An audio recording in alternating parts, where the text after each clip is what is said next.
Assalamualaikum warahmatullahi wabarakatuh.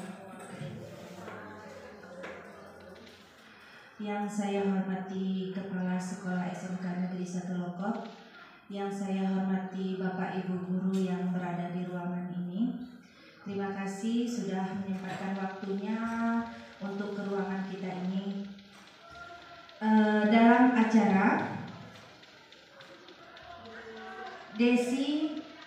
Desiminasi budaya positif yang akan dipresentasikan oleh Pak DP. Kepada Pak DP kami persilahkan.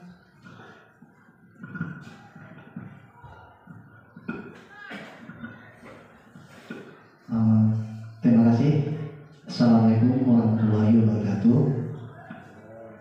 Saya berdiri aja Bapak Ibu ya. Pertama-tama ucapkan terima kasih banyak guru SMK Negeri 1 Lokop yang telah meluangkan waktunya, sudi kiranya meluangkan waktunya untuk saya melakukan kegiatan presentasi aksi nyata tentang desiminasi modul 1.4 titik budaya positif oleh saya sendiri. Ini merupakan program sebulan yang lalu yang kami buat, tapi hari ini saya presentasikan mengingat ini adalah tugas sebagai calon guru penggerak. Saya berdiri di sini bukan arti saya menggurui, bukan arti saya mengajar, bukan berarti saya sok tahu, tapi saya menceritakan pengalaman saya selama mengikuti calon guru penggerak selama 2 bulan. Terus penghormatan saya kepada Bapak Kepala Sekolah SMK Negeri 1 Lokop, penghormatan saya kepada Ibu Waka Kurikulum dan Ibu Waka Kesiswaan, dan penghormatan saya kepada Bapak Ibu Dewan Guru yang berkenan hadir mengikuti presentasi saya. Di sini saya tidak lama-lama Ibu, cuman butuh waktu antara 40 menit. Jadi saya minta waktunya sejenak untuk mendengarkan presentasi saya. Nanti kalau tidak paham boleh Ibu Bapak bertanya. Langsung saja. Ini dengan judul Desiminasi Modul 1.4 Budaya Positif oleh saya sendiri, CGP calon guru penggerak angkatan ke-7 Kabupaten Aceh Timur. Dan saya perkenalkan di sini Ibu Mariana adalah sebagai fasilitator saya. Bu Mariana ini orang Piren. Jadi dan Pak Abdullah kemarin datang kemari meminta tagihan visi prakasa sekolah, dan hari ini kita buat tugas sedikitnya seluruh prakasa sekolah. Dia sebagai pengajar praktik. Selama 6 bulan ke depan beliau akan tiba kembali untuk mempertanggungjawabkan hasil kerja kami atau kerja saya selama mengikuti program CGP. Baik Bapak Ibu, langsung saja.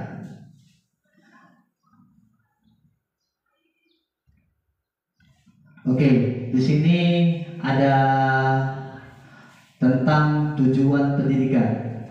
Nah, di sini tujuan pendidikan menurut Ki Hajar Dewantara, tujuan pendidikan adalah menuntut segala kodrat yang ada pada anak agar mereka dapat mencapai keselamatan dan kebahagiaan setinggi-tingginya, baik sebagai manusia maupun sebagai anggota masyarakat.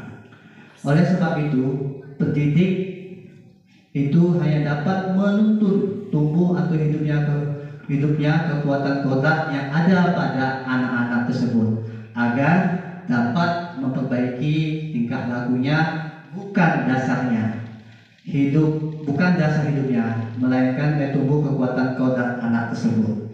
Nah, di sini bisa saya artikan Bapak Ibu, saya bisa mengartikan bahwa jika kita melihat anak-anak kita di sini seperti benih dan sekolah ini sebagai lahannya, dan petani adalah sebagai gurunya.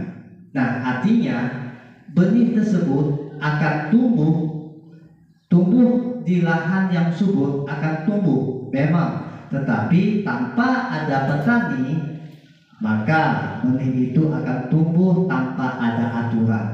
Nah, begitulah umpamanya. Jadi kodratnya anak itu memiliki kemampuan dari bakat dia sendiri, dari lahirnya sendiri. Kita hanya menuntut saja untuk membimbing anak kita tersebut untuk mencapai apa yang diinginkan untuk di masa depan. Oke, selanjutnya, nah, budaya positif.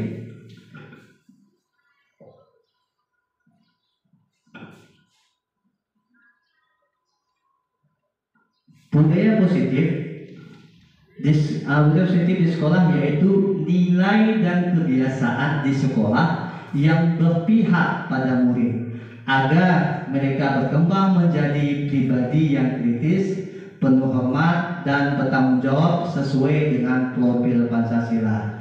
Jadi di dalam kita melakukan proses pembelajaran, kita membiasakan guru ataupun siswanya melakukan kebiasaan yang positif. Jadi kita tidak langsung melakukan ataupun menindak sesuatunya tanpa ada unsur keterangan yang kita dapatkan dari si anak ataupun dari kita sendiri.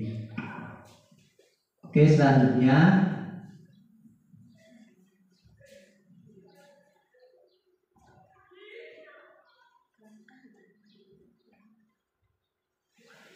ya, ini sebenarnya dari Canva, kita punya mati lampu, saya ubah di PDF. Di sini ada di budaya positif ada memiliki konsep. Nah, berhubung saya materi tanaman hias, jadi saya buat bunga-bunga supaya nampaklah burung mapelnya tanaman hias. Jadi di sini ada 7 konsep yang kita lakukan selama sebagai pendidik dan sebagai guru. Kita harus memiliki 7 konsep utama dalam menerapkan budaya positif. Yang pertama adalah perubahan paradigma belajar. Yang kedua adalah disiplin positif. Yang ketiga, kebutuhan dasar manusia. Yang keempat, motivasi perilaku manusia. Dan yang kelima, restitusi posisi kontrol guru. Yang keenam, keyakinan kelas. Dan yang terakhir adalah segitiga restitusi. Nah, ini selama sebulan kemarin inilah kami dapatkan selama harus materi ini selesai selama 2 minggu. Ya bosannya ya, harus selesai 2 minggu modul ini yang kami harus belajar, harus kami terapkan. Dan di sini memang ada beberapa yang saya terapkan, mengingat saya juga ada hal-hal yang saya kerjakan mungkin belum saya terapkan di dalam aksi nyata. Dan aksi nyata ini yang saya mau sampaikan kepada teman-teman Dewan Guru, Bapak Ibu Guru di sini. Selanjutnya, jadi apa sih arti dari ke-7 konsep tersebut? Nah, kita lanjut. 1, yaitu perubahan paradigma belajar, yaitu dalam membangun budaya positif di sekolah dapat menyediakan lingkungan yang positif, aman, nyaman, agar siswa mampu berpikir, bertindak, menciptakan dengan merdeka, mandiri dan penuh rasa tanggung jawab. Dan disiplin sangat berkaitan dengan kontrol guru terhadap siswa. Dan di sini bisa saya artikan bahwa kalau kita mau melakukan sikap disiplin, nanti kita bisa menguji kemampuan kita, menguji keyakinan kita bahwa ada contoh dari saya buat itu adalah sebuah permainan. Sebuah permainan itu cobalah buka. Di sini nanti masing-masing Bapak Ibu Dewan Guru, kita sebutlah guru Pak Haji itu sebagai guru A. Nah, maka di sini perintahnya Anda dan teman Anda melakukan kegiatan cobalah buka.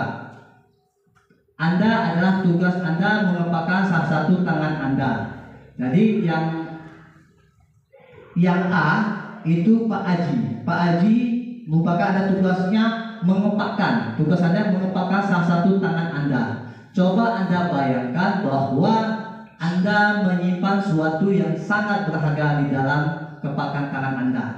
Terus Anda perlu menjaga benda tersebut sekuat tenaga Anda. Jadi tugas yang B, yaitu Pak Abdul Hamid, adalah tugasnya mencoba segala cara untuk membuka kepala tangan Anda. Teman Anda B boleh membujuk, boleh menghadik, boleh mengintimidasi, boleh memarahi, boleh menggoda, boleh mengetik, bahkan sampai mengiming-imingkan dia itu harus mendapatkan duit.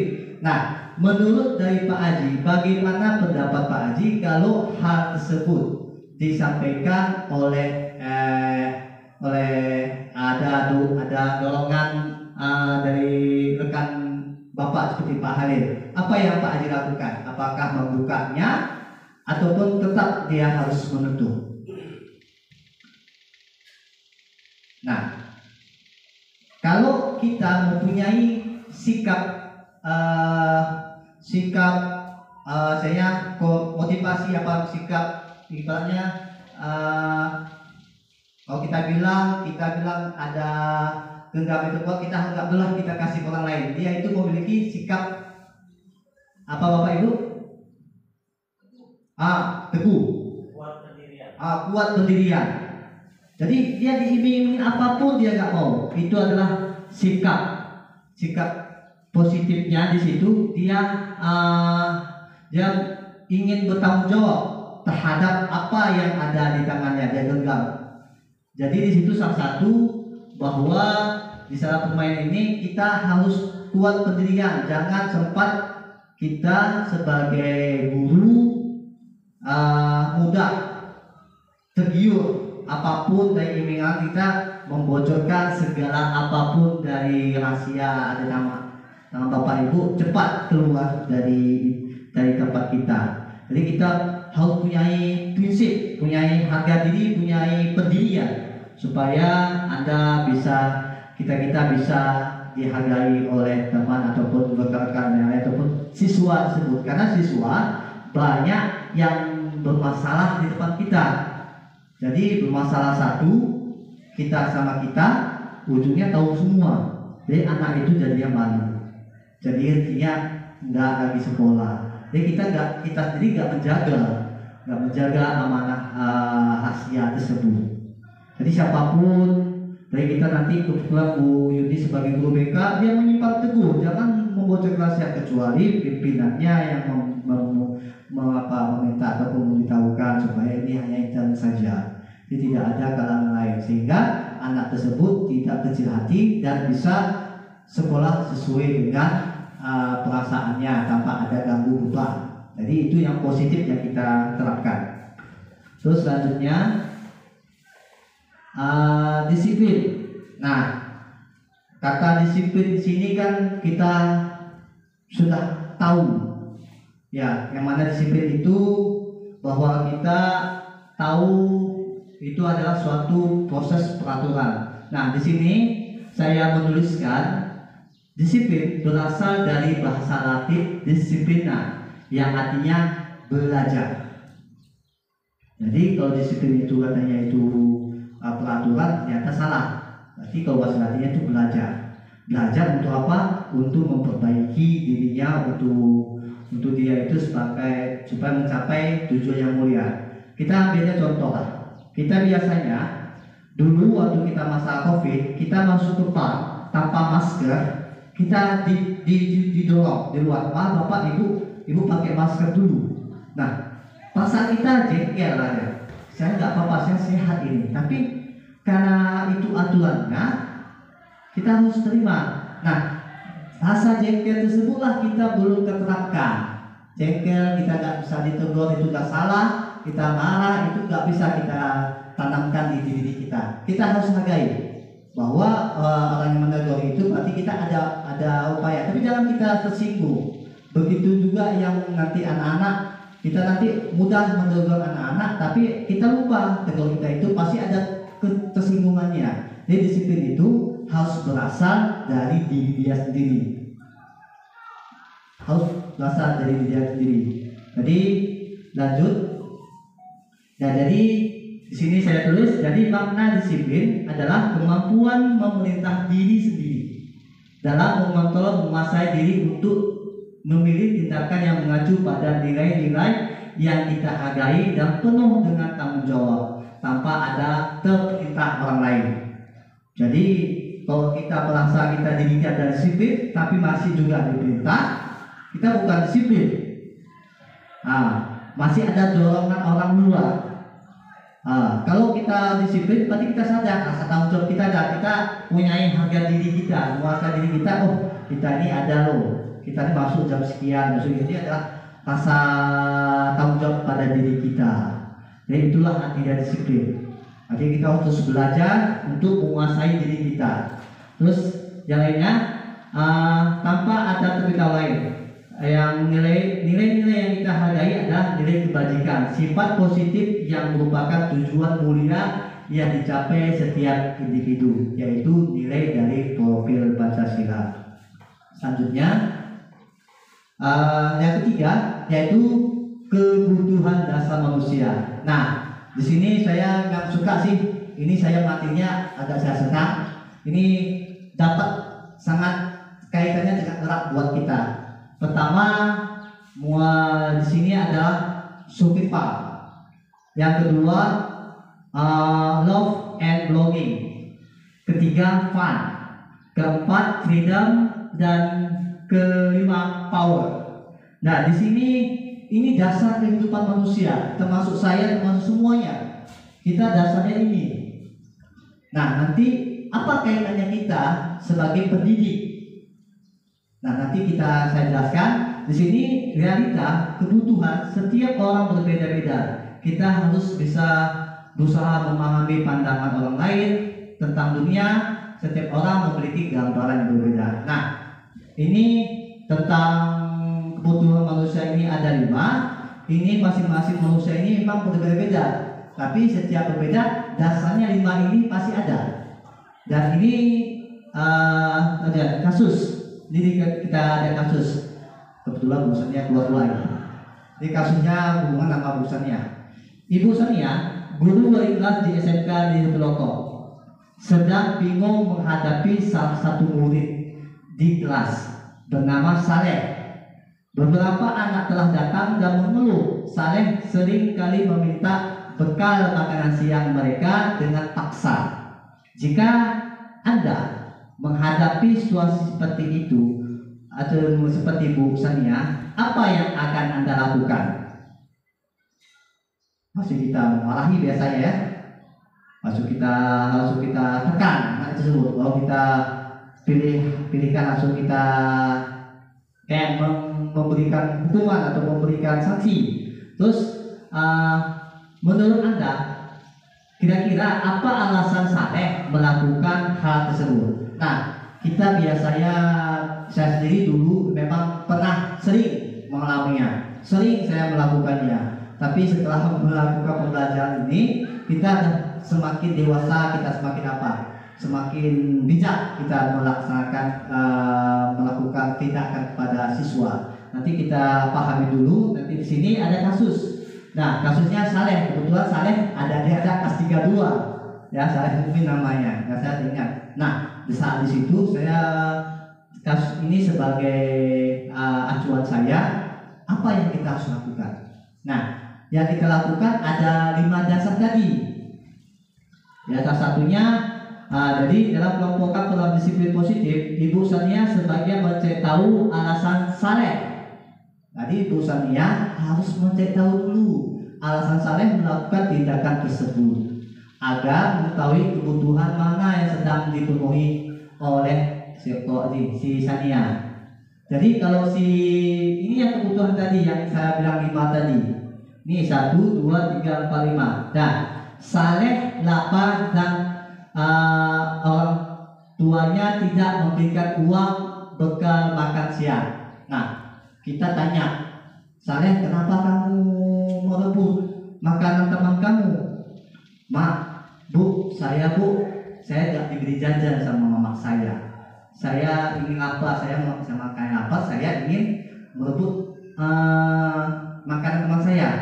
Nah, kalau kita hukum kan nggak enak langsung, tanpa ada tahu sebab-sebabnya. Nah, di situ namanya survival, bertahan hidup. Si Saleh ini ingin kenyang, dia tahu dia ingin makan karena dia merasa lapar, makanya dia ngambil makanan temannya. Terus yang kedua, teman Saleh jadi perhatian ke Saleh, love and belonging, atau cinta dan rasa kasih sayang.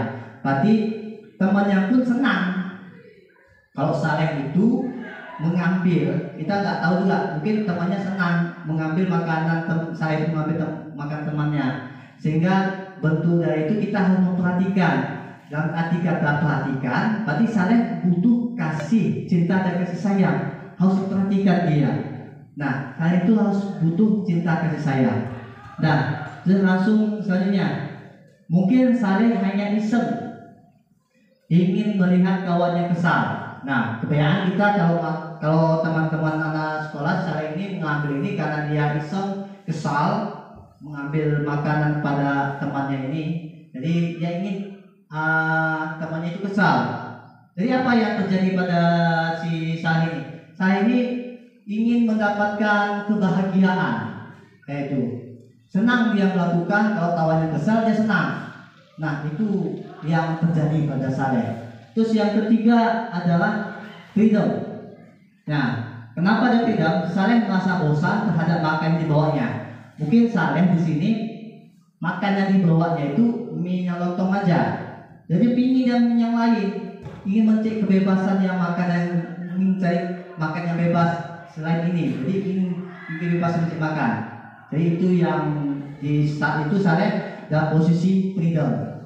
Dan yang terakhir adalah Saleh merasa hebat sehingga temannya menjadi takut. Kenapa?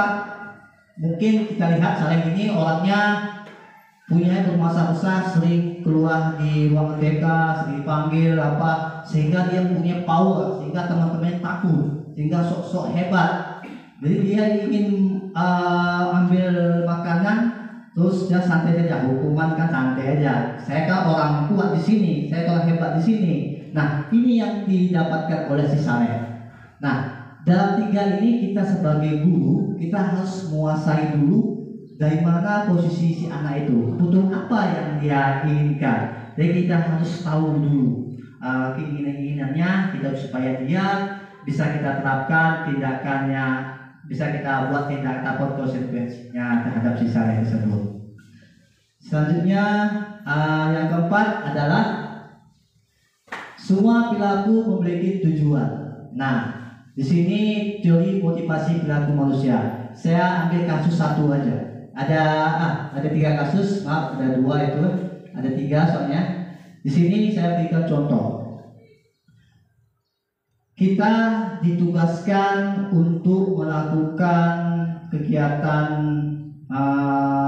ibaratnya studi banding ataupun kegiatan pembekalan di bawah.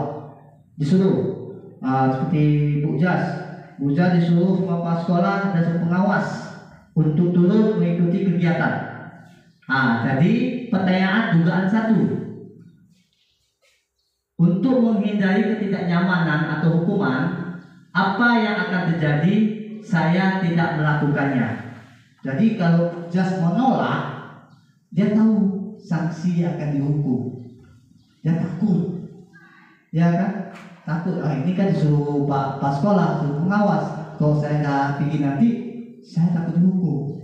Nah, dasar tersebut itu datangnya dari motivasi eksternal. Dugaannya yaitu mendugakan bahwa kalau saya lakukan dia takut dihukum. Tapi dugaannya, motivasi dibawa dari eksternal, dia takut dihukum orang lain, orang luar. Terus yang kedua, untuk mendapatkan imbalan dari orang lain atau institusi. Nah, biasanya kita melakukan kegiatan PPG atau kegiatan pembekalan ataupun yang seminar apapun, kita cakapnya saya sendiri pun masih sih teringat-ingat pergi ini karena ada ongkosnya, saya pergi ini karena ada ininya, saya pergi ini ada ininya. Ternyata itu salah. Dan itu termasuk dari ada kemauan kita dalam kegiatan kayak gitu. Itu perlu kita hilangkan.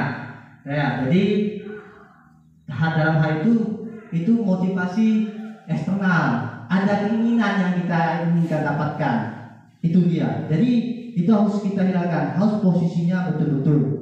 Terus yang ketiga adalah upaya menghargai diri sendiri. Nah, jika bisa kita perlahan kita menjadi yang nomor urut 3, yaitu untuk menghargai diri kita, bahwa saya akan menjadi orang seperti apa yang saya ingin saya melakukannya. Jadi kalau saya melakukan, saya ingin jadi apa nanti? Saya ingin buat pelatihan, setelah pelatihan saya ingin jadi apa? Itu dari internal kita, dari diri kita yang harus kita terapkan. Jangan motivasi dari eksternal. Nah, kebanyakan kita, Bapak Ibu Dewan Guru, bahwa kita harus benahi diri kita pelan demi pelan. Kalau ada kegiatan dari untuk diri kita, jangan berbisik-bisik itu kan dari ongkos, dari ini ada itu jangan. Dari diri kita untuk apa ini? Untuk masalah ini nanti kalau saya dapatkan saya ingin dari ini. Jadi kita ada motivasi untuk meningkatkan kompetensi kita. Terus selanjutnya, di sini hukuman dan sanksi atau konsekuen. Di sini Bapak Ibu, saya sendiri pernah jadi penghukum sangat tegas, sangat luas, sangat kasar, sangat ternyata itu salah besar. Sehingga para teman kita tanya, kenapa Pak DP gak lagi? Saya udah ikut CGP ini, udah susah lagi saya. Peran saya di CGP ini kalau saya menghukum, gak gosip lagi CGP. Ternyata ini saya Bu. Jadi nanti kita Bapak Ibu nanti merasakan ini lah. Kita pertimbangkan, saya selama 2 bulan ini Bapak Ibu belum ada, kecuali konsekuensi menjauhi itu bukan hukuman, tapi konsekuensi. Saya dapat janjian terhadap anak-anak. Kalau kamu rawat, apa yang kamu harus dapat kamu lakukan? Lari Pak, jemput Pak. Nah, mereka minta, bukan saya yang menghukum. Kalau kita menghukum, kita maaf cakap, kita belum bisa lah jadi guru.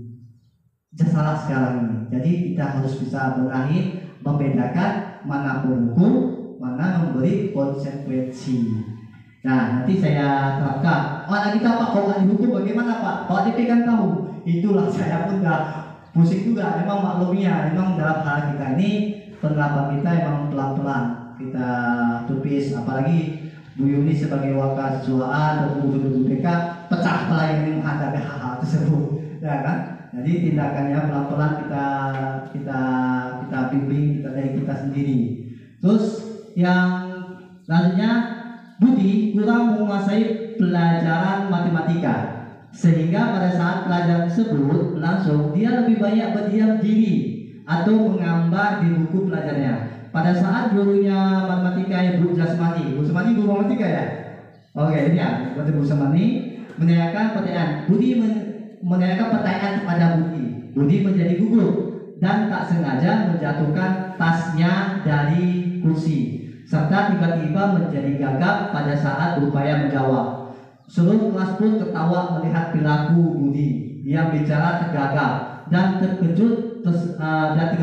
Tersebut Ibu Jasmani pada saat itu membiarkan teman-teman Budi menertawakan Budi yang tergagap dan malu luar biasa, dan malahan minta Budi maju ke depan dan berdiri di depan kelas sambil menunjuk hidungnya. Nah, sambil menunjuk hidungnya karena tidak bisa menjawab pertanyaan Bu Jasmani. Kelas makin riuh tergadu dan anak-anak pun tertawa melihat Budi di depan kelas memegang ujung hidungnya. Jadi ada pertanyaan, apa Anda setuju dengan tindakan Ibu Jasmani terhadap Budi?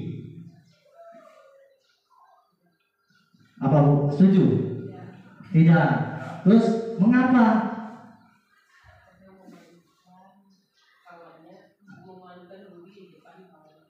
Iya, bisa merusak mental si Budi. Nah, bisa merusak mental si Budi sehingga Budi pun makin gak senang lagi dia pelajaran matematika. Terus yang kedua, menurut Anda tindakan Ibu Jasmani terhadap Budi adalah sebuah hukuman atau konsekuensi? Ya, coba. Ya, Tindakannya adalah hukuman. Karena mengapa? Karena dia ada ganggu, tasnya jatuh, terus jadi pertanyaan, terus tiba-tiba tunjuk hidung sampai dia ditawain, itu termasuk hukuman. Nanti lama-lamaan bunyi itu semakin dia kesal sama kita, semakin dia nggak senang sama kita. Jadi sejak masuk dia itu semakin semakin nggak mau pedulikan pelajaran kita.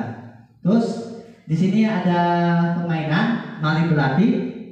Di sini ada 5 pertanyaan yang saya rangkai. Pertanyaannya, mari berlatih hukuman atau konsekuensi. Di sini hukuman, di konsekuensi di sini. Nanti mana jawaban? Saya hanya 5 pertanyaan saja saya buat. Yang pertama, jika terlambat, ya, biasanya cuma 1. Dari membeli lapangan basket 2 kali karena terlambat hadir ke sekolah, apakah hukuman atau konsekuensi? Apa Bu? Hukuman. Yang kedua, kita jawabannya. Yang kedua, membersihkan coretan yang dibuatnya di meja kelas, konsekuensi atau hukuman? Membersihkan coretan di atas mejanya, konsekuensi. Yang ketiga, murid diminta untuk push up 15 kali karena tidak menggunakan masker ke sekolah kalau zaman Covid, ya. Apakah hukuman atau konsekuensi? Konsekuensi. Oke, yang keempat, menggantikan kertas tugas temannya yang telah dicoret-coret. Konsekuensi atau hukuman atau konsekuensi? Konsekuensi. Yang kelima, berjemur di lapangan basket pukul 12 siang karena mengobrol sambil jam belajar. Itu konsekuensi atau hukuman? Hukuman. Baik. Jadi di sini kita tahu jawabannya, masing-masing kita tahu jawabannya. Apakah benar jawaban kita? Coba ini saya buka jawabannya.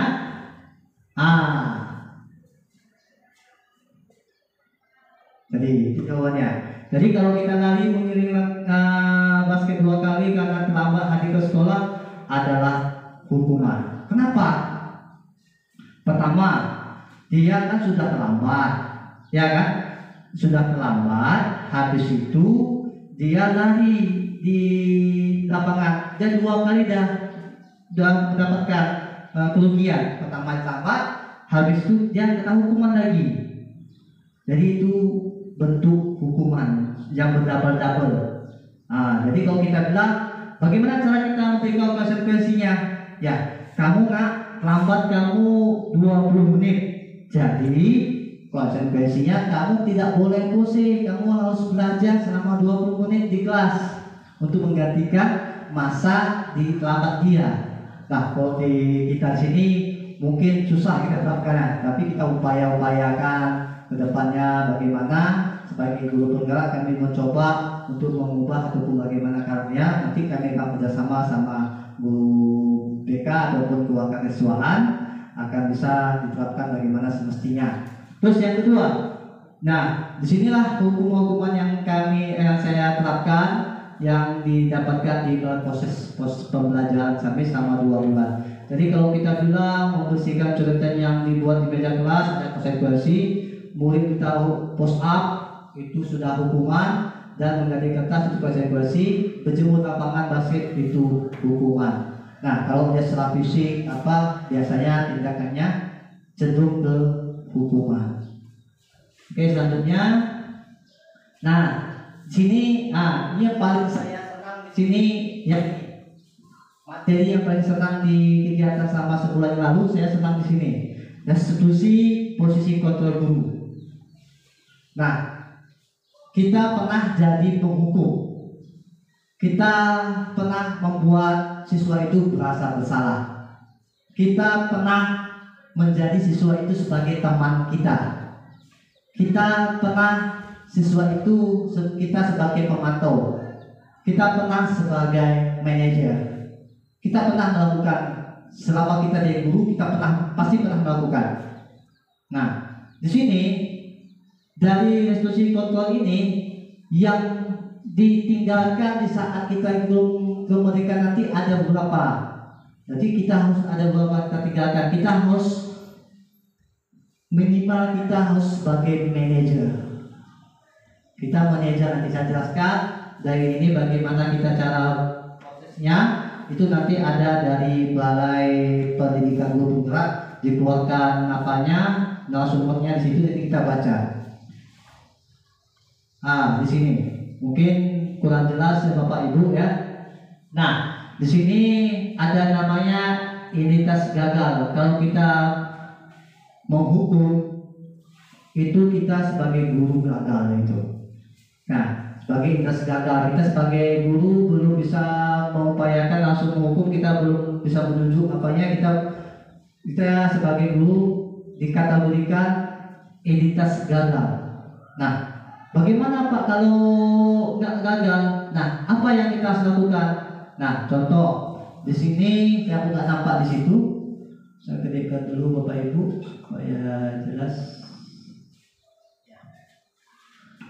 Nah, di sini nih seandainya ada beberapa di sini ada penghukum, ada membuat orang merasa bersalah, ada sebagai teman, ada sebagai pemantau, ada sebagai manajer. Nah, di sini Bapak Ibu biasanya kita buat anak-anak tersebut yang kata kuncinya, guru berkata, kalau kamu tidak melakukan tugas saya, awas ya, rasakan nanti. Nah, itu sering kita buat itu. Nah, itu sering kita lakukan sehingga kita bisa melakukan kegiatan pengancaman terhadap anak sehingga anak itu rasa tekan. Terus yang kedua yaitu membuat rasa bersalah. Guru berkata, kamu seharusnya kamu sudah tahu, ibu lelah sekali mengatakannya, ibu stres. Nah, jadi kita membuat dia itu merasa bersalah, kita harus merasa diri kita itu susah. Jadi anak itu jadi gundah. Contoh kita buat, nah, kamu kenapa terlambat? Kamu nggak sayang sama bapak? Kamu nggak sayang sama ibu? Udah berapa kali loh ibu tegur kamu. Tolonglah, kalau kamu sayang sama ibu, tolonglah untuk tidak lambat lagi. Nah, dia merasa dirinya merasa bersalah. Ya bu, saya nggak maaf bu, besok saya nggak lambat lagi. Nah, itu dia merasa dirinya rasa bersalah. Terus teman, coba masa teman di sini, ayolah lakukan demi ibu. Masa kamu tidak mau? Ingat, tidak bapak pernah bantu. Ingat, tidak akan pernah bapak pernah bantu. Apa? Bukankah kamu pernah bapak bantu? Nah, artinya dia ini guru itu kalau anak yang bermasalah dia sebagai teman, menurutnya sebagai teman. Nah, ini ada segi positifnya nanti, ada posisi negatifnya. Terus sebagai pemantau, biasanya orang sebagai pemantau ini dia mencari kesalahan, ingin mengintip anak tersebut.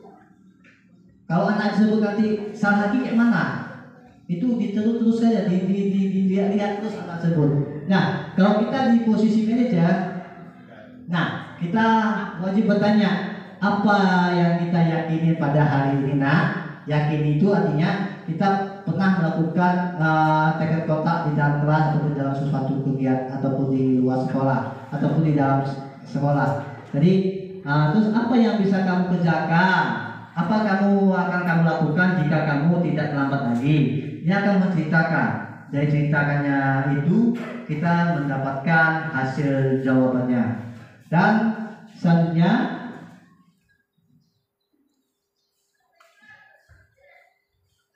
nah di sini ibu bapak ada kasus. Nah, ini seringkali kasus ini kita temukan di sekolah kita. Ya, satu ada 4 kasus, satu aja saya baca. Nih, Sabina hari itu bangun terlambat dan terburu-buru sampai di sekolah. Dia pun akhirnya sampai di gerbang sekolah tapi baru menyadari kalau tidak menggunakan sepatu hitam. Nah, seperti tertera di peraturan sekolah, di depan pintu kelas, Bapak Lukman memperhatikan sepatu Sabina berwarna coklat. Sabina berusaha menjelaskan bahwa dia terburu-buru dan salah menggunakan sepatu. Pak Lukman menanyakan Sabina, apa peraturan sekolah tentang seragam warna sepatu. Sabina menjawab, sudah mengetahui Pak, sepatu harus warna hitam, namun terburu-buru dan salah mengenakan sepatu. Selain tidak mungkin kembali pulang ke rumah yang jauh sekali, Pak Luman tetap bersikeras pada peraturan yang berlaku pada mengatakan, ya sudah, kamu sudah mendengar peraturan sekolah, kamu salah, sudah terlambat, salah pula warna sepatunya. Segera buka sepatumu, kalau tidak bisa menggunakan warna sepatu sesuai peraturan. Terus Sabina meminta maaf dan mohon kembali kepada Pak Luman agar tetap dapat mengenakan sepatunya dan berjanji tidak akan mengulang kesalahannya. Namun Pak Luman tidak mau tahu, tidak kamu dengar pelanggar peraturan sekolah, kamu tidak sanggup ambil sepatu kamu. Kalau tidak sanggup, ambil sepatu di rumah atau diantarkan sepatu ke sekolah. Ya sudah, kamu tidak sepatu saja seharian di sekolah. Sekarang copot sepatumu dan silakan belajar tanpa sepatu seharian. Sabina pun dengan berat hati mencopot sepatunya dan memberikannya kepada Pak Luman. Seharian dia tidak berani berkeliling sekolah karena malu dan lebih banyak berdiam diri di kelas tanpa sepatu. Kalau kita di sini pede kali kalau ada sepatu, kan? Nah, di sini hal-hal yang sedikit kita buat, mungkin seseorang kita akan melakukannya seperti yang kita terapkan. Di sini prosesnya proses penghukum.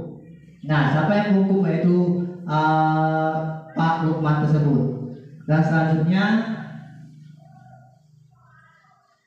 ini kasus kedua, ini kasus ketiga, dan keyakinan kelas. Nah, keyakinan kelas ini kebanyakan bahwa kita tahu bahwa keyakinan kelas adalah nilai-nilai kebajikan atau prinsip universal yang disepakati bersama-sama secara universal lepas dari perbedaan agama, suku, negara, dan bahasa.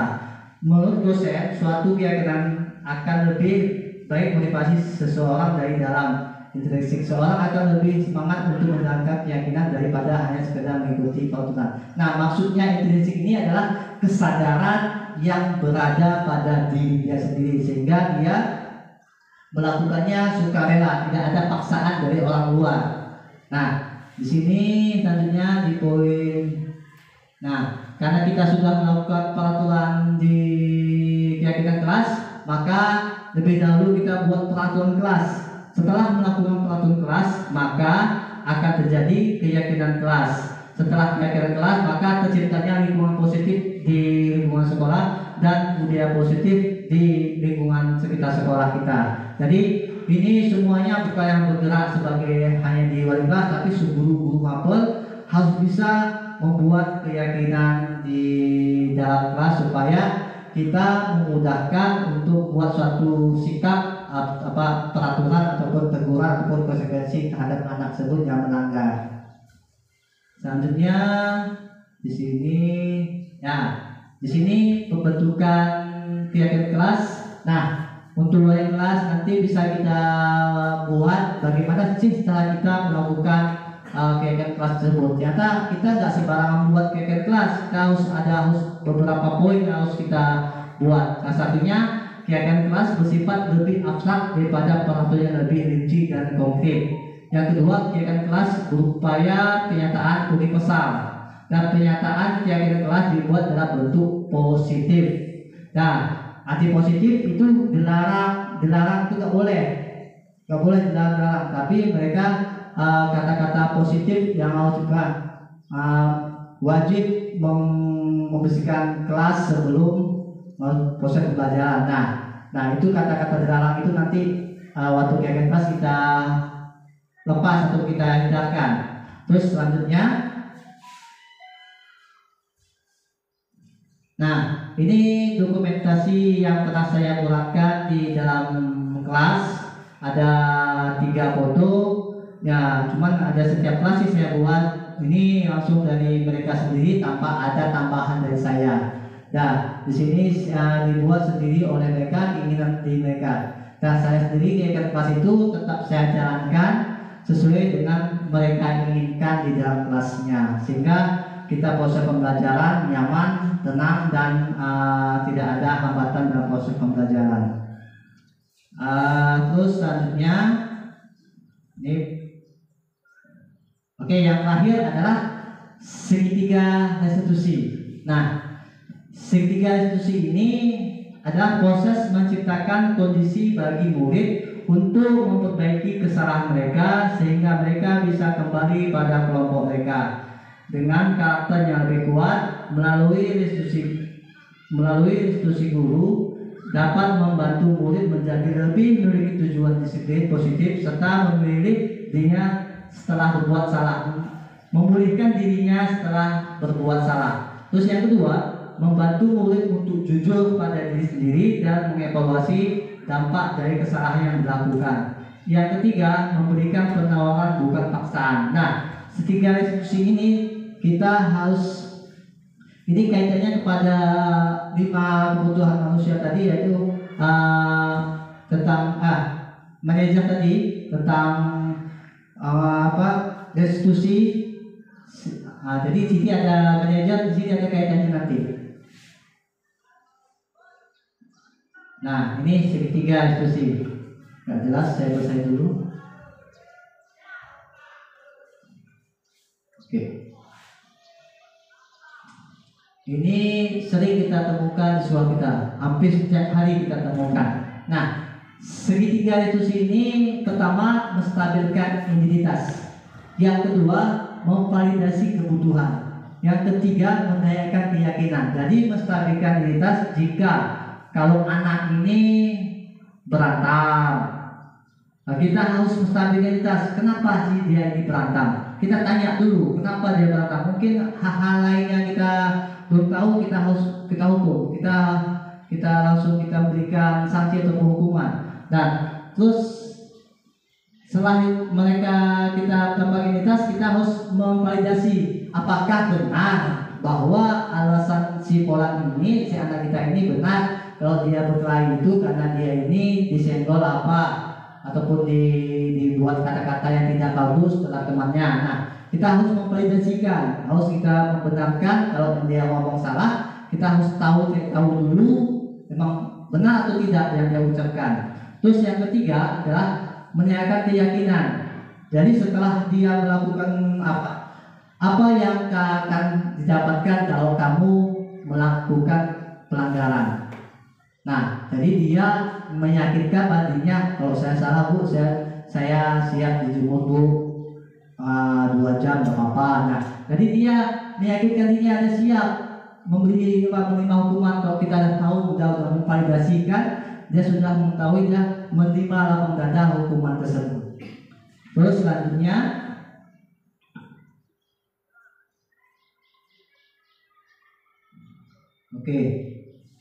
tadi ada 3 tahap segitiga restitusi itu, ada 3 tadi.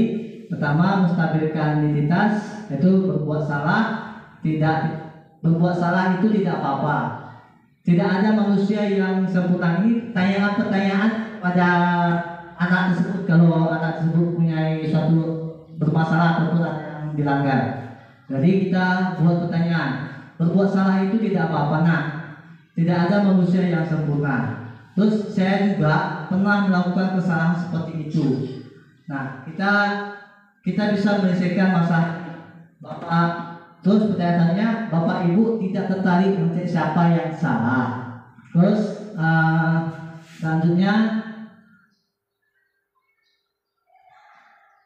Bapak Ibu tidak tertarik mencari siapa yang salah, tetapi Bapak Ibu ingin mencari solusi dari permasalahan ini. Terus yang terakhir, kamu berhak merasa begitu. Nah, ini pertanyaan-pertanyaan yang akan muncul kalau ada anak-anak kita melakukan kesalahan ataupun melanggar. Selanjutnya ini nggak lama lagi, 2 poin lagi. Terus yang kedua, validasi tindakan yang salah.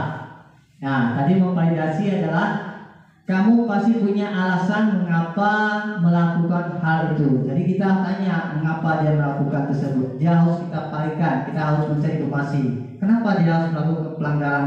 Dia berantem, dia terlambat. Kita harus validasi, kita harus tahu kenapa dia terlambat.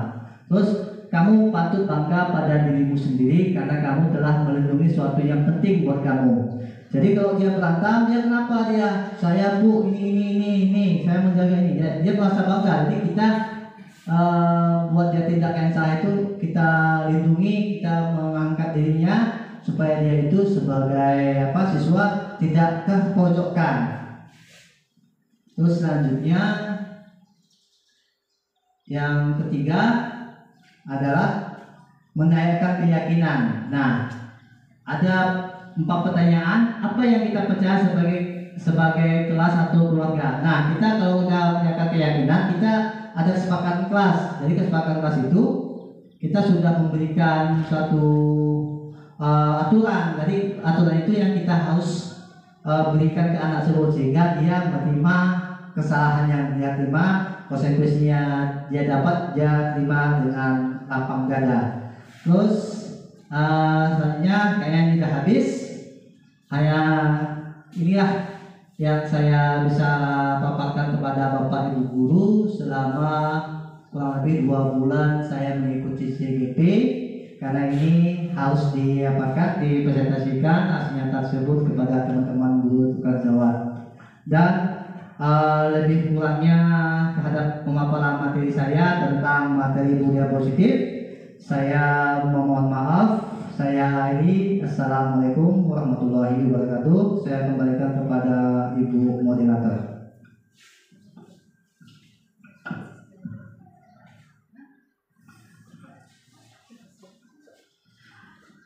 Terima kasih kepada Pak Dedi Pander atas presentasinya dengan modul budaya positif untuk calon guru penggerak. Jadi terima kasih kawan-kawan atas waktunya telah menyempatkan hadir di ruangan ini. Saya akhiri, wabillahi taufiq wal hidayah. Assalamualaikum warahmatullahi wabarakatuh.